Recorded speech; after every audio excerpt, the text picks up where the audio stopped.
அது என்னென்ன சப்பாத்தி அப்படிங்கிறத பார்க்கலாம். 1/2 கிலோ கோதுமை மாவு எடுத்திருக்கேன். மாவு பிசைஞ்சிக்கலாம். உப்பு போட்டுக்கலாம், தேவையான உப்பு போட்டு இந்த மாதிரி ஃபஸ்ட்டு உப்பும் மாவையும் கலந்துக்கணும். அதுக்கப்புறம் தான் தண்ணி சேர்க்கணும். கலந்தாச்சு. கொஞ்சம் எண்ணெய் சேர்த்துடலாம். ஒரு ஸ்பூன், ஒரு குழிக்கரண்டி அளவுக்கு எண்ணெய் சேர்த்துக்கோங்க. எண்ணெய் சேர்த்துட்டும் லைட்டாக பிசைஞ்சு விட்டுறலாம். இப்போ இதில் தண்ணி ஊற்றி பிசைஞ்சிக்கலாம். தண்ணி வந்து வெதுப்பாக சூடு பண்ணி ஊற்றுறேன். சுடு தண்ணி ஊற்றி பிசைஞ்சால் மாவு பிசைகிறதுக்கு ஈஸியாகவும் இருக்கும், சப்பாத்தி சாஃப்டாகவும் வரும். அதனால் லைட்டாக தண்ணியை சூடு பண்ணி பிசைகிறேன். ஃபுல்லும் நிறைய தண்ணி ஊற்றி பிசைஞ்சிடக்கூடாது. அப்பப்போ கொஞ்சம் கொஞ்சமாக தண்ணி தெளித்து பிசைஞ்சுக்கணும். சப்பாத்திக்கு மாவு பிசைஞ்சு வச்சாச்சு. ஒரு 1/2 மணி நேரம் ஊறட்டும்.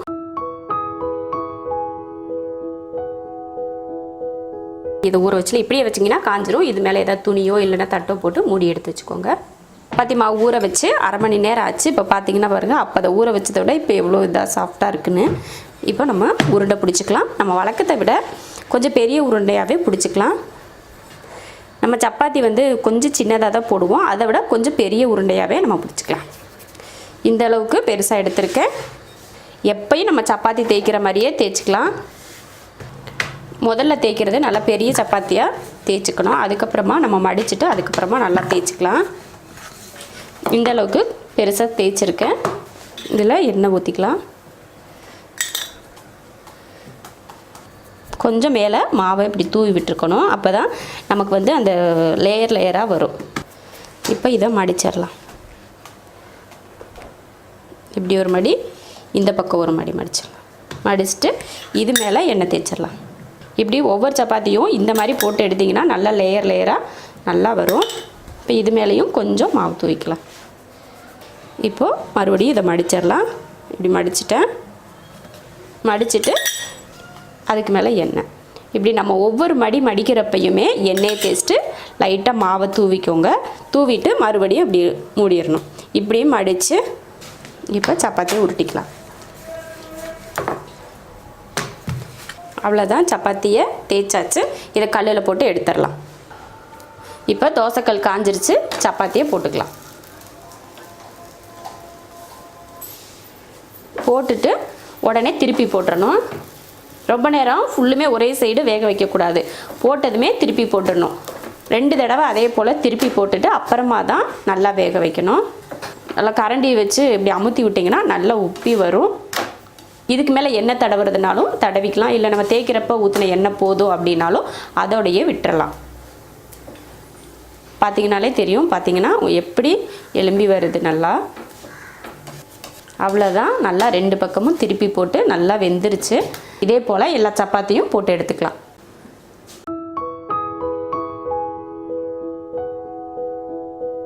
கால் கிலோ உருளைக்கிழங்கு வேக வச்சு எடுத்திருக்கேன். அதை மசிச்சுக்கலாம். ஒரு பெரிய வெங்காயம் பொடியாக கட் பண்ணியிருக்கேன், அதையும் சேர்த்துக்கலாம். ஒரு பச்சை மிளகாய், அதையும் குட்டியாக கட் பண்ணியிருக்கேன். ஒரு பூண்டு, அதையும் பொடியாக கட் பண்ணியிருக்கேன். சின்ன சைஸ் இஞ்சி, அதையும் பொடியாக கட் பண்ணியிருக்கேன். கொஞ்சம் மல்லித்தலை, தேவையான உப்பு, கொஞ்சம் மிளகாத்தூள், கரம் மசாலா தூள் கொஞ்சம். இப்போ இதை நல்லா பிசைஞ்சிக்கலாம். கையிலையே பிசைங்க, அப்போ தான் அந்த உருளைக்கிழங்கு வந்து நல்லா மாவாகும். உருளைக்கிழங்கும் ரெடி ஆயிடுச்சு. நல்லா பெரிய சைஸ் உருண்டையாக எடுத்துக்கணும். அப்போ தான் நம்ம உருளைக்கிழங்கை உள்ளே வச்சு தேய்க்கிறதுக்கு கரெக்டாக இருக்கும்.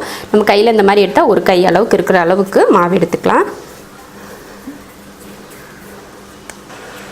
எடுத்து இப்படி கை வச்சு விரிச்சுக்கோங்க கொஞ்சம். அப்போ தான் உருளைக்கிழங்கை உள்ளே வைக்கிறதுக்கு கரெக்டாக இருக்கும். கையில் விரிக்க முடியல அப்படின்னா கீழே வச்சு சப்பாத்தி கட்டையை வச்சு உருட்டுனிங்கன்னா கூட கொஞ்சம் உருண்டுடும். இந்த அளவுக்கு பண்ணிவிட்டு இதில் கிழங்கை இப்படி நம்ம கையில் ஒரு உருண்டை எடுத்து இதுக்குள்ளே வச்சுக்கலாம்.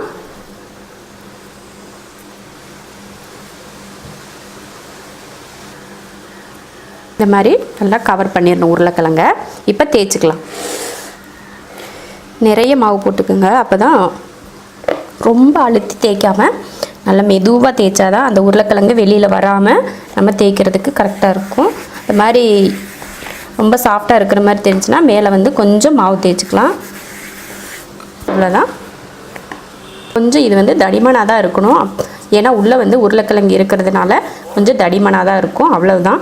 இதே போல் எல்லாத்தையும் தோசைக்கல் காஞ்சிருச்சு, இதில் போட்டுக்கலாம். உடனே திருப்பி போட வேண்டாம். நல்லா லைட்டாக இதில் முட்டை வரும் இல்லையா, அதுக்கப்புறமா நம்ம இது மேலே எண்ணெய் தடவிக்கலாம். இப்போயே எண்ணெய் தடவக்கூடாது. இப்போ எண்ணெய் சேர்த்துக்கலாம். எண்ணெய் தேய்ச்சதுமே சப்பாத்தி நல்லா எலும்பி வருது பாருங்கள். உருளைக்கிழங்கு மசால் வந்து எண்ணெயில் வதக்கியெல்லாம் போட தேவையில்லை, பச்சையாக போடணும். அப்போ தான் நம்ம உருளைக்கிழங்கு சப்பாத்திக்கு நல்லாயிருக்கும். எண்ணெயிலெலாம் வதக்கி போட்டிங்கன்னா நல்லாவே இருக்காது. பச்சையாக அந்த மசால் வந்து பச்சையாக இருக்கணும். அப்போ தான் இது கூட வெந்து நம்ம சாப்பிட்றப்போ அந்த வெங்காயம் எல்லாம் கடிப்படுறப்போ ரொம்ப நல்லாயிருக்கும். வதக்கியெல்லாம் போடாதீங்க. நல்லா வெந்துருச்சு, எடுத்துடலாம்.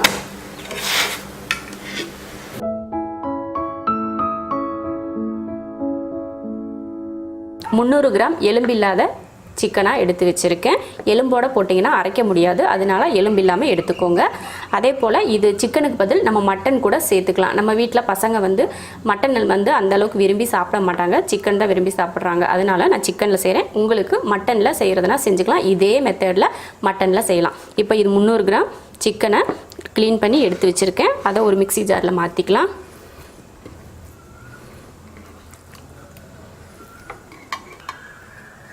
மாற்றிட்டு இதை அரைச்சிக்கலாம். இது கூட எதுவுமே சேர்க்க வேணாம், அப்படியே அரைச்சிக்கலாம். சும்மா அரைச்சிடலாம். சிக்கனை அரைச்சாச்சு. இப்போ தாளிச்சிக்கலாம். இப்போ வந்து எண்ணெய் ஊற்றிக்கலாம். எண்ணெய் வந்து கம்மியாகவே ஊற்றிக்கலாம், ஏன்னா நம்ம சப்பாத்தியில் வச்சு தேய்க்கிறப்போ எண்ணெய் வந்து சப்பாத்திக்கு வெளியிலாம் வந்துடும். அதனால கம்மியாகவே எண்ணெய் ஊற்றிக்கலாம். எண்ணெய் காஞ்சிருச்சு. ஒரு பெரிய வெங்காயத்தை குட்டியாக கட் பண்ணி எடுத்திருக்கேன், அதையும் சேர்த்துடலாம். இதில் பட்டை கிராம்பு எதுவுமே போட்டு தாளிக்க வேண்டாம், ஏன்னா நம்ம சப்பாத்திக்குள்ள வைக்கிறப்போ அது வந்து கடிப்படும் இல்லையா, அதனால்.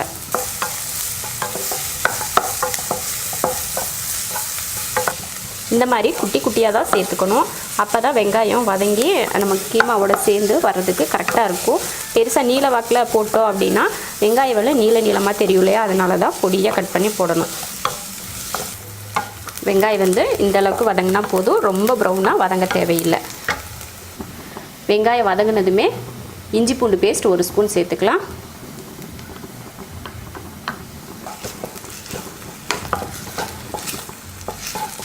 இஞ்சி பூண்டு போட்டு வதக்கினதுக்கப்புறமா ஒரு தக்காளி, குட்டி தக்காளியாக ஒரு தக்காளி சேர்த்துருக்கேன்.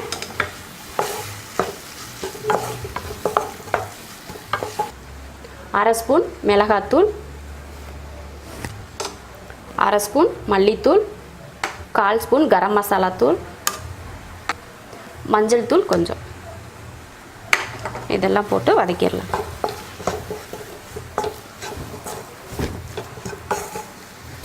இப்போ இதை வதக்கியாச்சு. வதக்கினதுக்கப்புறமா நம்ம அரைச்ச சிக்கனை இதில் சேர்த்துடலாம்.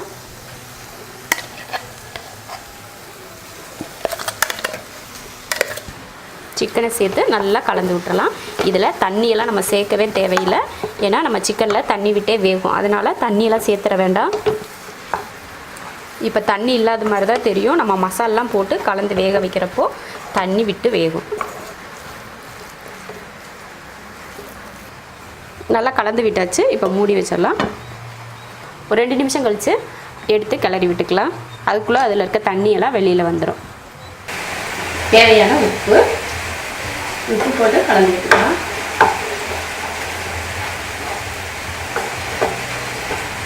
இது கூட பச்சை மிளகாய் அதிகமாக காரம் வேணும் அப்படின்னா நீங்கள் பச்சை மிளகாய் கூட இது கூட சேர்த்துக்கலாம். எக்ஸ்ட்ரா காரம் வேணும் அப்படின்னு நினச்சிங்கன்னா, இல்லை வேண்டாம் மிளகாய் தூளே போதுன்னா இதுவே போதும். அவ்வளோதான். உப்பு போட்டு கலந்தாச்சு. மூடி வச்சிடலாம். மூடி வச்சாலும் அப்பப்போ எடுத்து கிளறி விட்டுட்டே இருக்கணும். இப்போ பாருங்கள், நல்லா தண்ணி விட்டு வேகுது. இதில் இருக்க தண்ணியெல்லாம் வத்துற வரைக்கும் இது வெந்தாலே போதும். இது மேலே எக்ஸ்ட்ரா தண்ணியெல்லாம் ஊற்றி வேக வைக்க தேவையில்லை, ஏன்னா சிக்கனில் அதிகமாக தண்ணி இருக்கும். அதுவே போதும் வேகிறதுக்கு. அதுவும் இல்லாமல் நம்ம இதை அரைச்சி போட்டிருக்கிறதுனால வேகிறதுக்கு அதிக டைமே எடுக்காது. கலந்து விட்டாச்சு. மறுபடியும் மூடி வச்சிடலாம். இப்போ பார்த்தீங்கன்னா தண்ணி நல்லா வத்திருச்சு. சிக்கனும் பார்த்திங்கன்னா நல்லா வெந்திருக்கு. கொஞ்ச நேரம் நம்ம ஒரு நிமிஷம் 2 நிமிஷத்துக்கு நல்லா வதக்கிட்டு அதுக்கப்புறமா ஆஃப் பண்ணிக்கலாம். கிட்டத்தட்ட ஒரு 4 நிமிஷம் ஆயிருக்கு அந்த தண்ணி வத்துறதுக்கு. தண்ணி இல்லாமல் வதக்கிக்கணும். அப்போ தான் நம்ம சப்பாத்தியில் வச்சு உருண்டை பிடிக்கிறப்போ அது வந்து தண்ணியோ அந்த எண்ணெயோ வெளியில் வராமல் இருக்கும். அதுக்காக தான் நல்லா ட்ரையாக வறுத்துக்கணும். நல்லா தண்ணியெல்லாம் வற்றி நல்லா வதங்கிருச்சு. இப்போ இதில் கொஞ்சம் மல்லித்தலையும் கருவேப்பிலையும் சேர்த்துடலாம். போட்டு அதையும் கலந்துடலாம். அவ்வளோதான். இப்போ அடுப்பை ஆஃப் பண்ணிடலாம். அடுப்பை ஆஃப் பண்ணியாச்சு. இது நல்லா ஆறட்டும். ஆறுனதுக்கப்புறமா நம்ம சப்பாத்தியில் வச்சு தேய்ச்சிக்கலாம். நல்லா ஆறிடுச்சு. இப்போ சப்பாத்தியில் வச்சு தேய்ச்சிக்கலாம். மாவை ஒரு உருண்டை எடுத்துக்கலாம். கொஞ்சம் பெரிய உருண்டையாகவே எடுத்துக்கலாம். இந்த மாதிரி கொஞ்சம் பெரிய சைஸ்லேயே. எப்போ நம்ம சப்பாத்தி தேய்க்கிற மாதிரி கீழே மாவு போட்டு தேய்ச்சிக்கலாம். இந்த அளவுக்கு தேய்ச்சிட்டு இதுக்குள்ளே நம்ம கீமா வச்சிடலாம்.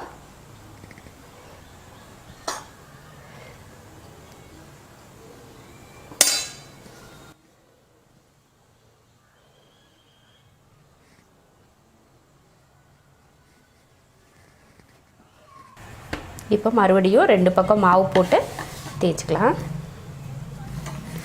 லைட்டாக மெதுவாக தேய்க்கணும். ரொம்ப அழுத்தி தேய்ச்சிட்டிங்கன்னா நம்ம வச்சுருக்க ஃபில்லிங் வந்து வெளியில் வந்துடும். அதனால் பார்த்து அப்படியே மெதுவாக சாஃப்டாக தேய்க்கணும். 2 பக்கம் மாற்றி மாற்றி போட்டு தேய்க்கணும். ஒரே பக்கமாக தேய்ச்சிடக்கூடாது.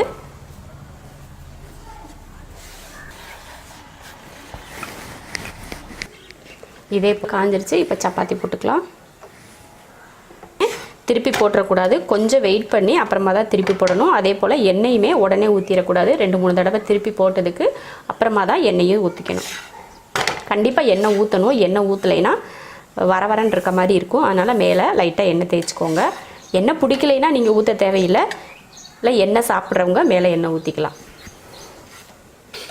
இப்போ எண்ணெய் ஊற்றிக்கலாம்.